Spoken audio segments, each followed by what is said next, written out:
آپ کو کیا محسوس ہوتا ہے کہ جو آپ کے والدین کی دعائیں تھیں، جو ان کی کمٹمنٹ تھی خداوند یسوع مسیح میں خدا باپ کے ساتھ، اور وفاداری سے انہوں نے نبھائی، تابعداری سے نبھائی، اور خدا کے حضور وہ دعائیں کرتے رہے، تو آج آپ کی زندگی میں ان دعاؤں کے وسیلہ سے کیا برکات ہے؟ سر میں بہت بھاگا خدمت سے، اور میرے والد کا خواب تھا کہ میرا بیٹا کہیں نہ کہیں خدمت میں ہو، ضروری نہیں کہ پاسٹر بنے یا کوئی اور یعنی کہ عہدہ لے، مگر ان کا خواب تھا کہ وہ میرا بیٹا جو ہے نا وہ خدمت میں ہو۔ تو میں بہت بھاگتا رہا، میں نے بہت سارے کام کیے، پی سی ہوٹل میں میں نے جاب کر لی، پھر وہاں بھی نہیں رہ سکا، مگر وہ میرا پیچھا ان کی دعائیں جو تھی وہ میرا پیچھا کر رہی تھی کہ کہیں نہ کہیں پہ تو مجھے بھی لگ رہا تھا کہ میری زندگی میں کچھ کمی ہے، کیونکہ میرے والدین چاہتے تھے کہ میں خدمت میں آؤں۔ تو ان کی دعاؤں کی وجہ سے آج میرے والد جو تھے وہ چاہتے تھے کہ میرا بیٹا خدمت میں آئے، تو ان کی دعاؤں کی وجہ سے آج میں یہاں پر بیٹھا ہوا ہوں۔ پریز گاڈ۔ تو بتائیں، جب آپ جوان تھے، جوانی کے ایام کے اندر آپ کی کیا خواہشات تھی، کیا بننا چاہتے تھے آپ؟ در حقیقت سر میں نے آپ کو بتایا کہ میرا تو رجحان ہے ہی نہیں تھا خدمت میں، تو میں چاہتا تھا کہ میں ایک اچھا شیف بنوں۔ پی سی ہوٹل میں میں چلا گیا، پی سی ہوٹل میں میں نے کافی سال ٹائم سپینڈ کیا، میں نے مختلف اکاؤنٹس میں نے جاب کی، اور اکاؤنٹس کے بعد پھر میں شیف میں بھی آ گیا۔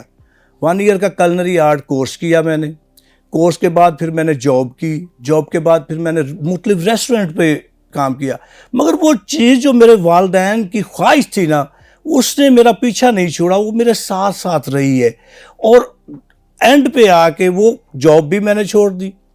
پھر مجھے کہیں پہ نہ کچھ سکون نہیں مل رہا تھا، کیونکہ میرے والدین کی خواہش تھی، میرے والد کی خاص کر کے خواہش تھی کہ میرا بیٹا جو ہے وہ خدمت میں آئے۔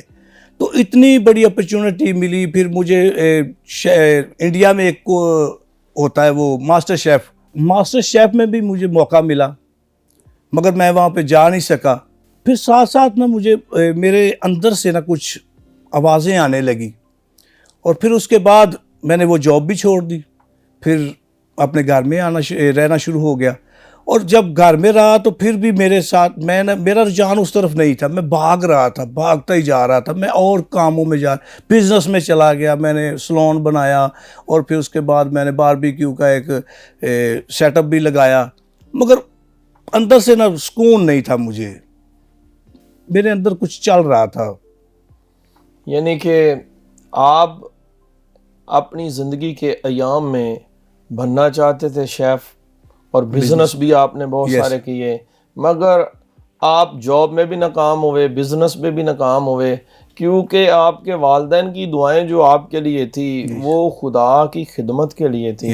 تو میں چاہتا ہوں بتائیں کہ آپ ایک گاؤں میں رہتے تھے، پھر گاؤں میں شیخ پورہ میں کیسے آئے اور کب آئے، اور شیخ پورہ میں آ کر کس طرح آپ چرچ کے ساتھ اٹیچ ہوئے اور مینٹلی طور پہ خدمت کے لیے کیسے تیار ہوئے؟ یس سر، جب میری شادی ہوئی تو شادی کے بعد آج سے 13 سال پہلے کی بات ہے، میں لاہور میں جاب کرتا تھا پی سی ہوٹل میں، تو گاؤں سے لاہور جانا تھوڑا مشکل ہو گیا۔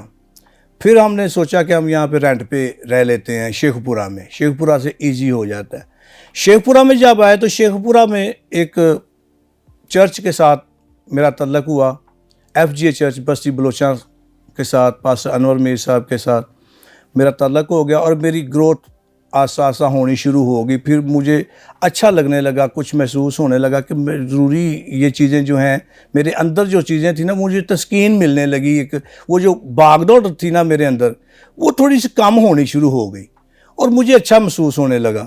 پھر میں بڑھتا گیا، اس میں بڑھتا گیا، اور پھر پاسٹر انور صاحب کی قیادت میں نے کافی کچھ سیکھا، اور مجھے تسلی ملنے لگی، کافی بہتر ہو گیا تھا میرے اندر کا۔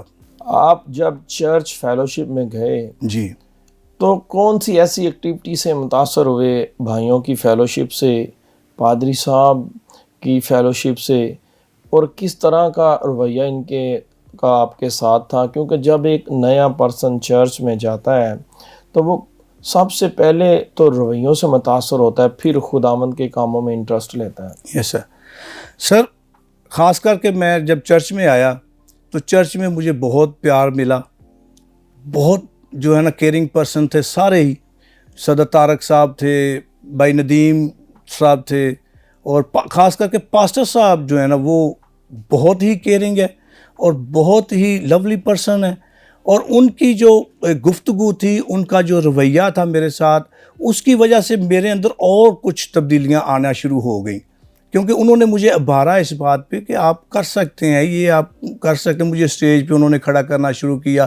پھر میرے اندر سے نا وہ چیزیں جو ہیں وہ ڈیولپ ہونا شروع ہو گئی. جو میرے والدین کی دعائیں تھیں نا, وہ آہستہ آہستہ ابھرنے لگی, باہر نکلنے لگی میرے اندر سے. مجھے محسوس ہوا کہ مجھے اس طرف آنا چاہیے. دعاؤں کا جواب ملنا شروع ہو گیا. جی سر. تو آپ نے بپتسمہ کون سے سن میں لیا؟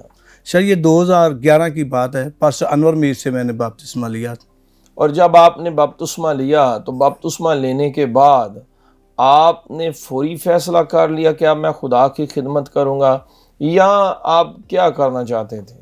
نہیں سر, بپتسمے کے بعد جو ہے نا میں پھر اپنی اسی لائف میں جاب پہ جانا آنا, پھر جاب پہ جانا, وہ سارا پروسیس چل رہا تھا. اس کے بعد میری زندگی میں پھر ایک اور ٹرن ہوا کہ میں ڈرگز میں چلا گیا. مجھے یہ بتائیں, بپتسمہ لینے کے بعد یعنی کہ توبہ پہلے آپ نے کی, خداوند یسوع مسیح کو شخصی نجات دہندہ قبول کیا, پھر بپتسمہ لیا. بپتسمہ لینے کے بعد پھر آپ منشیات کے عادی ہو گئے؟ یس سر. تو دن میں کتنی بار لیتے تھے؟ سر سٹارٹ تو ہوا تھا ہمارا پرسیکیوشن سے کام شروع ہوا تھا, بس اسی وقت ہم یوز کرتے تھے چیز کو, مگر اس کے بعد روٹین بن گئی ہماری, وہ اس کے بغیر ہم رہتے نہیں تھے. پھر دن میں ہم تقریباً اس وقت میرے پاس اکاؤنٹ بھی تھا, سب کچھ تھا, ہر چیز تھی, تو مجھے وہ ضرورت نہیں پڑتی تھی کہ وہ ٹوکن وغیرہ لینے کی یا چھوٹی چھوٹی چیزیں. میں اکٹھی ایک دفعہ منگا لیتا تھا اپنے گھر میں, اور پھر مجھے پتہ نہیں ہے تقریباً 1.5-2 گرام ڈیلی کا جو ہے نا وہ لے لیتے تھے. جی مبشر صاحب, جب خدا سے انسان دور جاتا ہے تو وہ بری صحبت میں چلے جاتا ہے, بری عادات میں چلے جاتا ہے, بری حرکات میں چلے جاتا ہے. اور جب خدا کے ہاتھ کو چھڑا کر ہم کسی دوسرے راستے پہ جاتے ہیں تو یقیناً ابلیس ہمیں گھیر لیتا ہے, ابلیس کے پھندے ہمیں گھیر لیتے ہیں. پھر ہم خدا کی پاکیزگی سے نکل کر گندگی میں چلے جاتے ہیں. ناظرین, بڑے خوبصورت خدا کے خادم مبشر امانت مراد آج ہمارے درمیان موجود ہیں. ان کی زندگی کے تجربات, زندگی کے واقعات اور خدا کی قربت کی بابت بہت خوبصورت گفتگو ہو رہی ہے. یہ گفتگو جاری رہے گی. یہاں پر وقت ہے ایک بریک کا, بریک کے بعد پھر حاضر ہوں گے. دیکھتے رہیے ہوشانہ television. God bless you all.